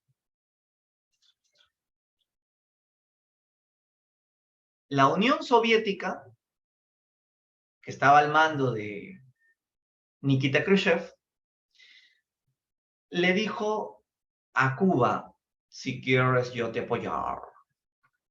Muchas gracias, amigo soviético. ¿Y cómo me vas a apoyar? Te voy a mandar unos juguetitos nucleares. ¿Quieres? Muchas gracias. Lo que se regala no se mira el diente. Y así fue como los soviéticos le pusieron unos misiles aquí para que vayan directo a los Estados Unidos y los desaparezcan del mapa. Pero con una condición te ayudo, Fidel. ¿Cuál es la condición, chico? Que digas al mundo entero que tu revolución es comunista. Ahorita lo digo, conferencia de prensa. Y ahí está. Lo que no pueden soportar el gobierno de los Estados Unidos es que hemos hecho una revolución comunista delante de sus narices, en su propia cara, en el patio trasero de la Casa Blanca. Y así es como los soviéticos felices. Sí, por fin hay un país comunista en América. Y justo en el patio trasero nomás de los norteamericanos. Toma tus juguetitos. Y ahí está. Juguetitos. Qué bonito estos juguetitos, ¿no? Ni en Navidad me han regalado juguetitos tan bonitos. Muy bien. Mientras tanto, ¿qué hacía el Che? El Che Guevara no le gustaba estar en Cuba. Él quería que el comunismo se expanda a toda América Latina. Por eso el Che agarró su moto y se iba a visitar todos los países, Nicaragua, El Salvador, Bolivia, hasta estuvo por Perú. Es más, se casó con una peruana, Hilda Gadea, una prista, el Che Guevara, ¿no? El Che Guevara era conocer, era de ver la población, ayudarle a trabajar el campo, ver la necesidad de los campesinos, los aldeanos, sentir la pobreza de los niños. El Che era un comunista, pero de práctica. En cambio, Fidel era un comunista, pero de gabinete, más que todo, no de burocracia, metido dentro del gobierno. Pero el Che era diferente. Incluso se fue a Bolivia para, para hacer la revolución comunista en Bolivia. Y llega a Bolivia y lo matan. Lo mata el mismo ejército boliviano junto con la CIA, que lo emboscaron. Y esa es una foto original cuando lo matan al Che a sus 37 años. Entonces queda el mito, ¿no? El mito del Che Guevara. Entonces estos soldados bolivianos, ¿no? Mira, todo fumón acá está. El otro es un boliviano que tapa la foto, ¿no? Este está posando, pues yo quiero salir en los libros. Y ahí está, bueno, eso es el trofeo, ¿no? Y bueno, por eso es que todos los que tienen estos sentimientos de luchar por la humanidad tienen que tener un polo con la imagen del Che. Pregúntale a tu papá sanmarquino o a tu abuelo sanmarquino, del que estudió en los 80, si de hecho que tenía un polo del Che Guevara, ¿no? Che Guevara te identificaba como revolucionario, ¿no? Ahora tú caminas con un polo del Che Guevara en la calle y pucha, que te dicen terruco, te dicen, ¿no? ¿Sí o no? Terruquear está de moda. El presidente Kennedy da una conferencia de prensa y dice: Ladies and gentlemen, agárrense las pelotas porque hay misiles nucleares en Cuba. Un avión espía de marca U-2, o sea, U-2, acaba de detectarlos. Líder soviético Khrushchev: prohibimos que sus barcos lleguen a Cuba. No tienen autoridad para retenernos. Vamos a ir a Cuba. Código 6. Estamos en alerta. Esta es la línea límite que no pueden pasar ustedes, soviéticos. Si ustedes pasan esta línea, empieza la guerra mundial. No van a llevar más misiles a Cuba. ¿Entendido? Nosotros somos libres de navegar en las aguas internacionales que querramos. No tienen derecho a detenernos. Ups. Código 5. Ahora sí, prepárense. Soviéticos escarmienten. No se acerquen. Estamos a 10 kilómetros de Cuba. Ya estamos llegando a nuestros amigos. Estados Unidos, alerta. Código 3. Llamen a todos los que manejan las máquinas para poder apretar el botón rojo. Soviéticos, va a ser el fin del mundo. No lo hagan. Estamos solamente a 5 kilómetros para allá llegar y violar tu línea que has puesto. Código 3. Alerta a toda la humanidad. Estados Unidos no va a descansar para contener el comunismo, aunque el mundo se hunda.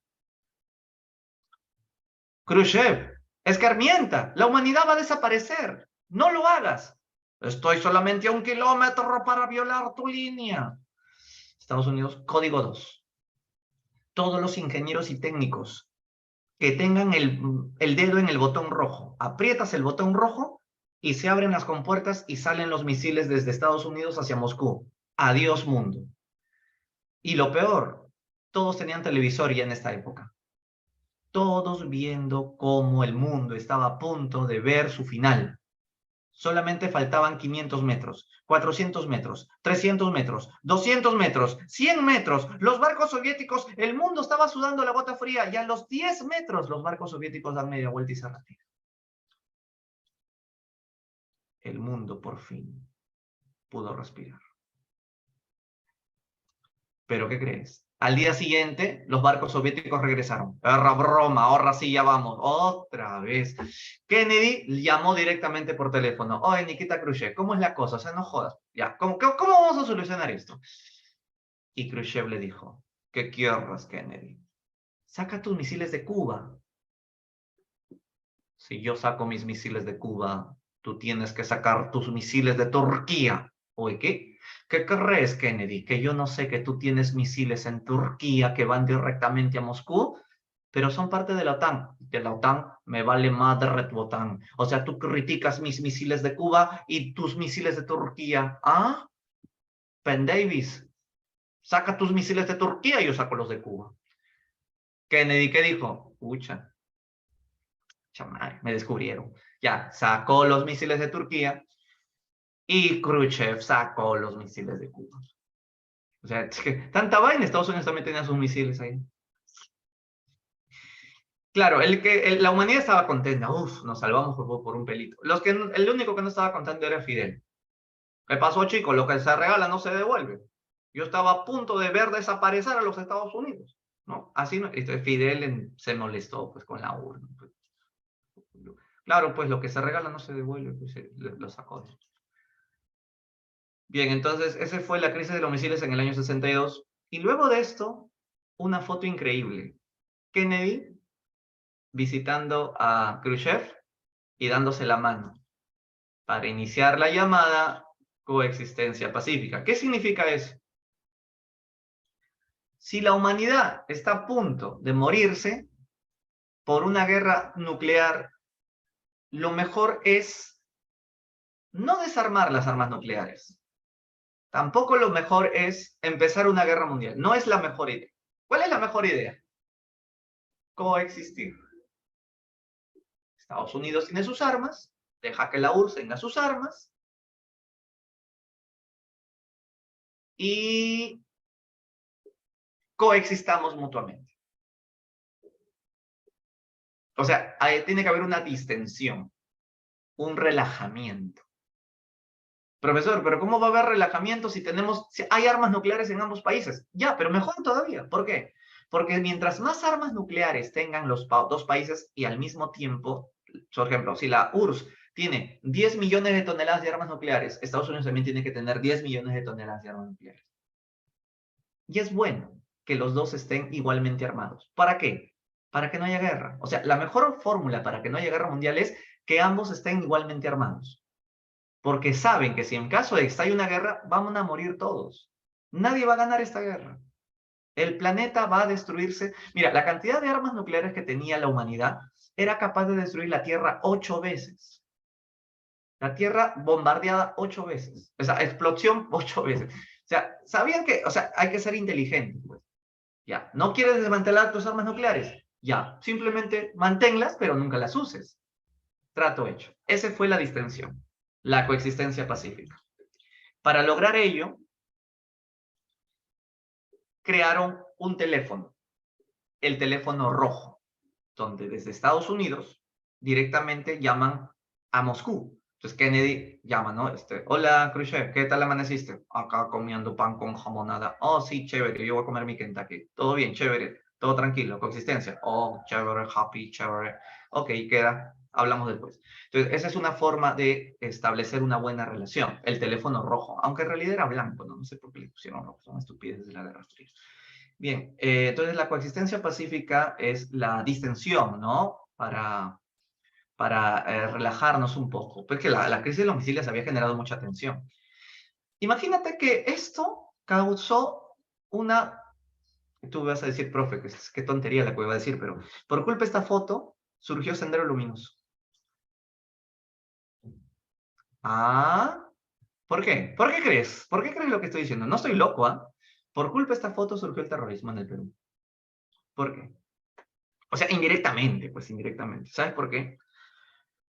Porque en el Perú tenemos un partido comunista, que muerto Mariátegui surgió el Partido Comunista. Entonces, el Partido Comunista peruano se dividió en dos, los que son hinchas del comunismo soviético y los que son hinchas del comunismo chino, maoísta, ¿no? Entonces, ¿a quiénes no les hizo mucha gracia que el líder soviético se haya dado la mano con el capitalismo? Pues a los comunistas peruanos que simpatizan con el maoísmo. No les hizo mucha gracia. Ah, miren estos cobardes de los comunistas soviéticos, cómo se dan la mano con el capitalismo, porque un comunista nunca es amigo de un capitalista. No como los chinos jamás se someterían al capitalismo. Entonces, es así por eso que Abimael Guzmán decidió quitarse del partido Bandera Roja, porque él era parte del... O sea, Bandera Roja era una decisión del Partido Comunista de los Pequineses. A ver, te cuento rápido. El Partido Comunista era uno solo, el del Perú, en el Perú. Se dividió en dos, Partido Comunista Soviético, Partido Comunista Peruano, que simpatizan con China. Como pasó este roche, es que se dio la división, ¿no? Los comunistas peruanos soviéticos se extinguieron con el tiempo. En cambio, el Partido Comunista Pequineses se dividió en Bandera Roja y Patria Roja. Bandera Roja se volvió a dividir, uno en albaneses y otros en Partido Comunista Sendero Luminoso. Entonces, a eso me refiero, que en el Perú el Partido Comunista se partió en dos porque unos no les gustó esa foto y por eso es que unos estaban con los chinos y otros preferían seguir con los soviéticos, ¿no? A eso me refiero. O sea, todo eso impactó en el Perú también. Bien, y ahora vamos a hablar de la guerra de Vietnam. ¿Qué país había sido antes Vietnam? Había sido Indochina. Indochina había sido colonia de Francia. Después de la guerra, en los acuerdos de Ginebra, se acordó que Indochina sea convertida en estas repúblicas, Laos, Camboya, Tonkin, Annan y Conchinchina. Pero en 1954,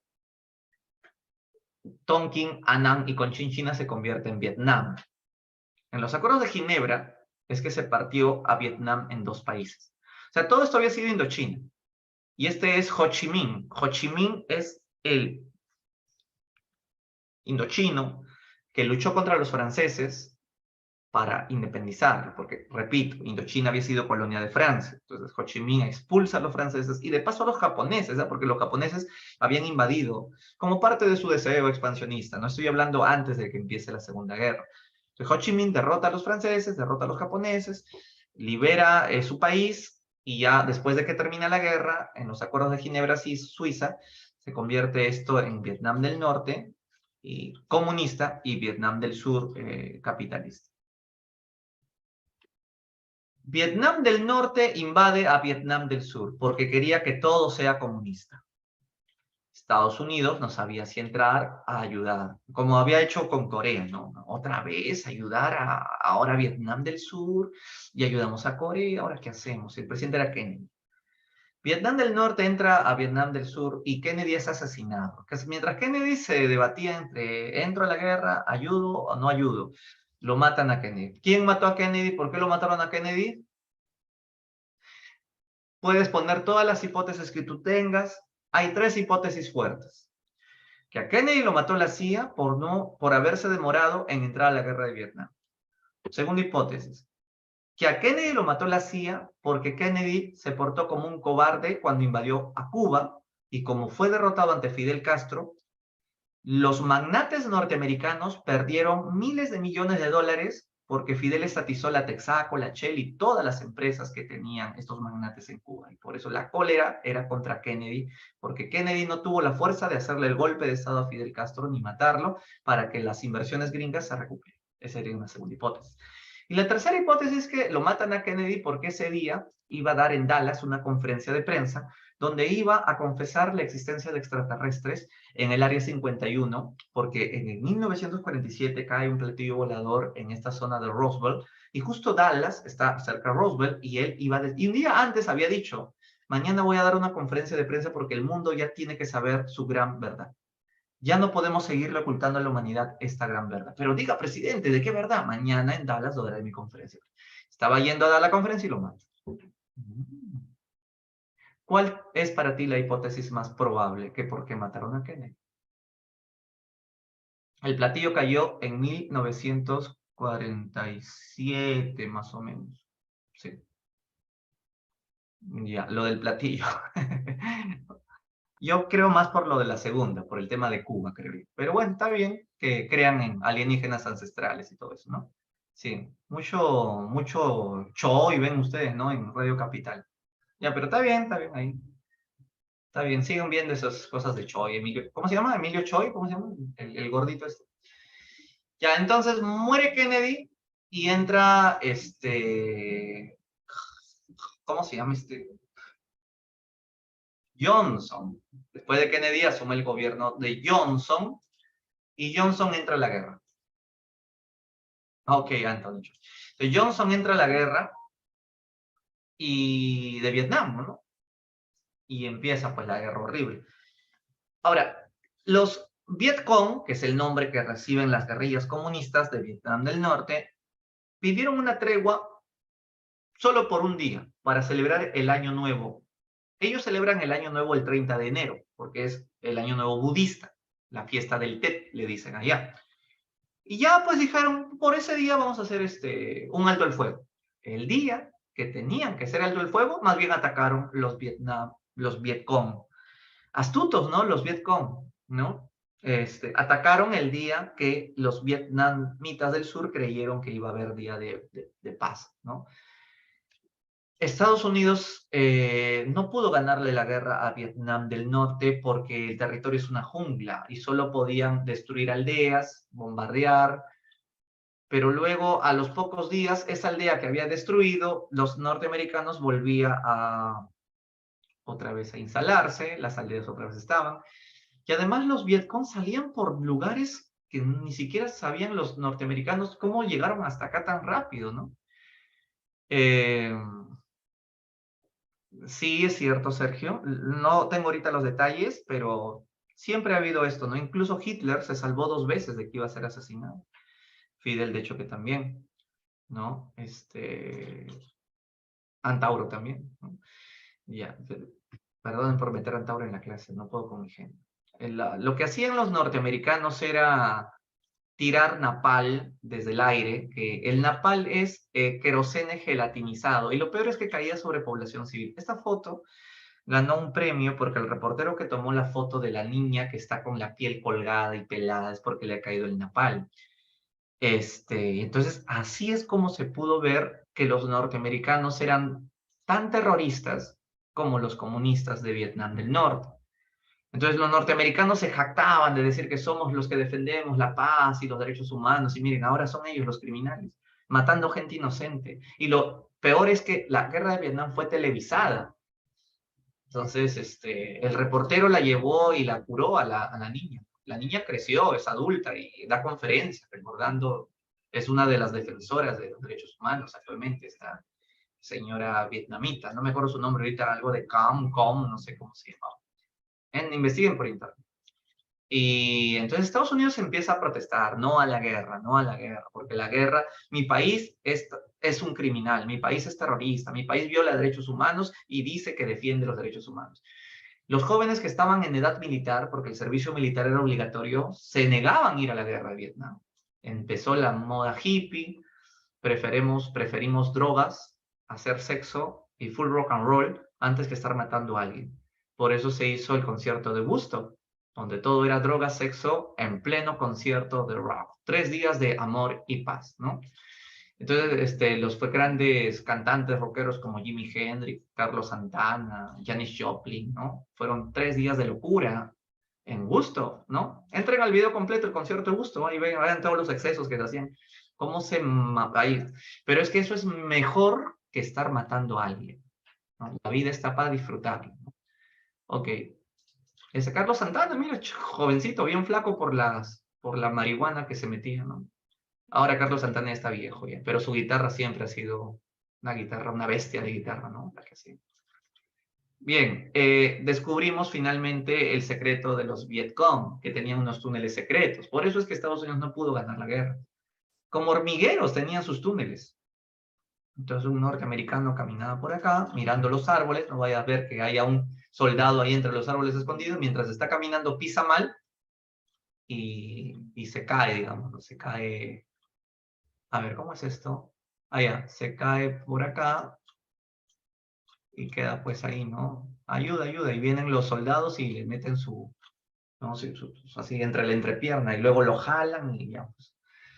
Y así como topos, ¿no? Jalaban debajo de la tierra, ¡pum! Que, que succionaban, ¿no? Pues esos túneles fueron los grandes secretos, también estos túneles.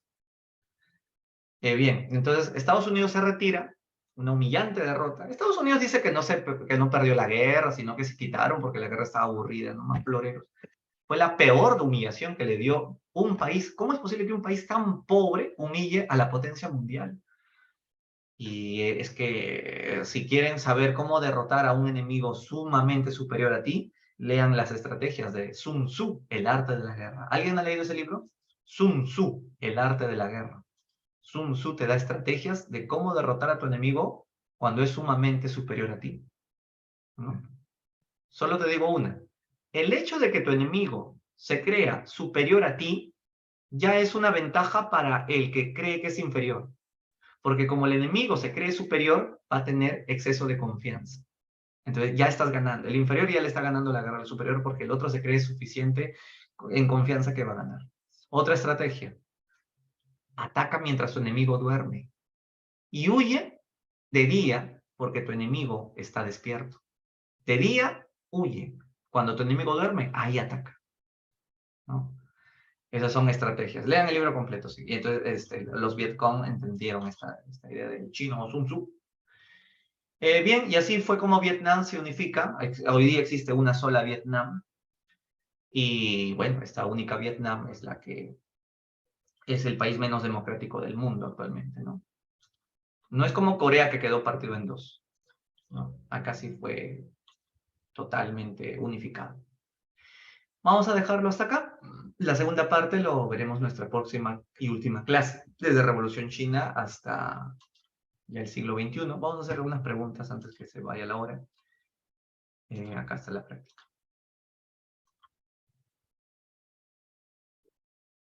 Me avisan, por favor, que me estoy quedando en Revolución China, no me voy a olvidar. A ver, no me voy a olvidar. A ver, dice, número 1.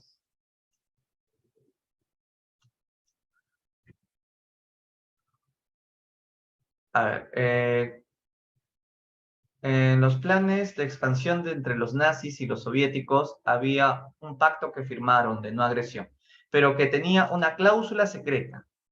¿Qué decía la cláusula secreta?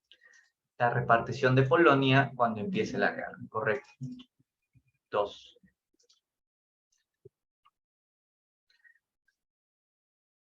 ¿Cuál fue el futuro de Alemania?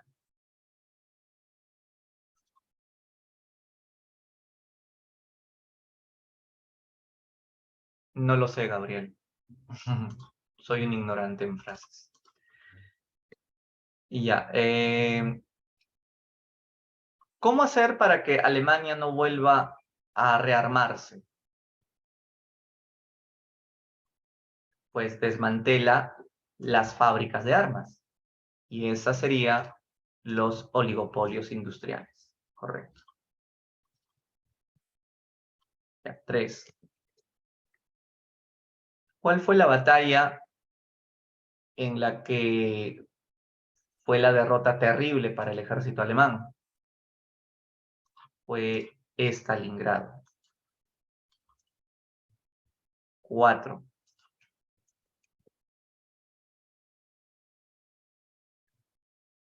¿Qué hizo Alemania antes de entrar a la Segunda Guerra?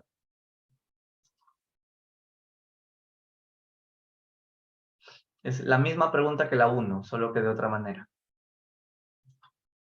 Correcto, establecer el pacto de no agresión.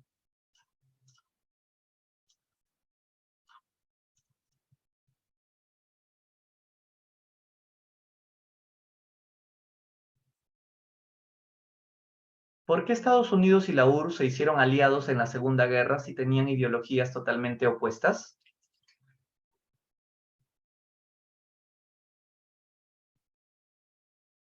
Porque había un enemigo más feo que Estados Unidos y la URSS, que era el fascismo, ¿no? El nazismo. La expansión fascista que amenazaba a ambos sistemas. Claro, el nazismo es un fascismo también, es una forma de fascismo, pero en este caso alemán. Ok. 6.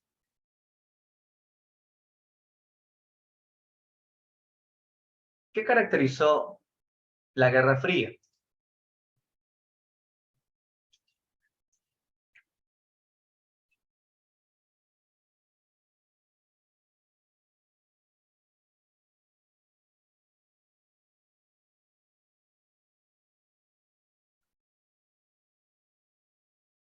Ujú. A diferencia de otras guerras, esta Guerra Fría estuvo caracterizada por el enfrentamiento indirecto, ¿no? Si bien hubo guerras pequeñas, las grandes potencias se enfrentaron indirectamente porque buscaban consolidar su influencia. Por un lado el bloque capitalista y por el otro el bloque comunista. 7.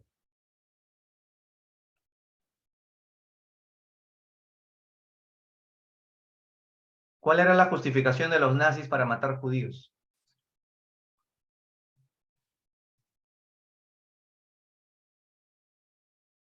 Que hay que tener superioridad racial, ¿no? Los arios contra los semitas. Los judíos son los semitas.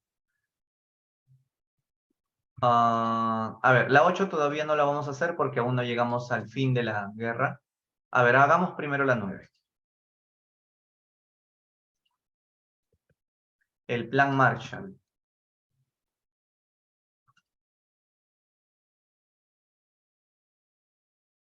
Claro, Gabriel, todavía falta la segunda parte.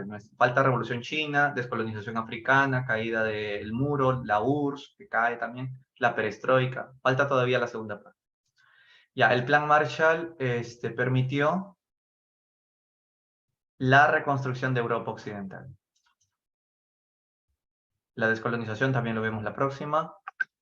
Esto también, la perestroika también. A ver, la 13, eso es de Cuba. ¿Cuál fue la zona donde los cubanos resistieron para tomar ya la ofensiva final? El proceso militar que significó la ofensiva final sería el asalto al cuartel Moncada fue el inicio, donde justamente fue llevado a la cárcel Fidel, no es la A. La B, el asalto en la Bahía de Cochinos, no. La ofensiva final de los revolucionarios cubanos antes de que Fidel tome el poder para votar a Batista, ¿no? Para votar a Batista tuvieron los de Fidel que hacer una lucha en la Sierra Maestra y de ahí ya entraron a la ciudad. Primero vencieron en el campo y luego ya entraron a la ciudad. Ya, unificación alemana también lo dejamos para la próxima. Descolonización. Bueno, todo esto es para la próxima semana. Ya, entonces todo esto lo vamos a dejar pendiente porque si no, no van a entender si hacemos ahorita las claves, ¿sí? Y lo unimos con la próxima clase y hacemos la práctica también de la próxima clase. Ya, entonces vengan leyendo, por favor, si pueden, la segunda parte, todos los temas que faltan, y el siglo XXI, desintegración de Yugoslavia, caída de las Torres Gemelas. La próxima es la última clase, ¿no? Confirmen. Estamos en la semana 10, dijeron, ¿no? Hoy día es la semana 10 y la próxima la 11. Digan sí o no, ¿es así? Hoy día es la semana 10 y la próxima la 11. Ya, entonces quedamos así. Quedamos así. Ya, chicos, cuídense. Mañana nos vemos con Historia del Perú. Hasta mañana, entonces. Chao, chao.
Hola chicos, mismo link para Trigo, porfa, no se muevan.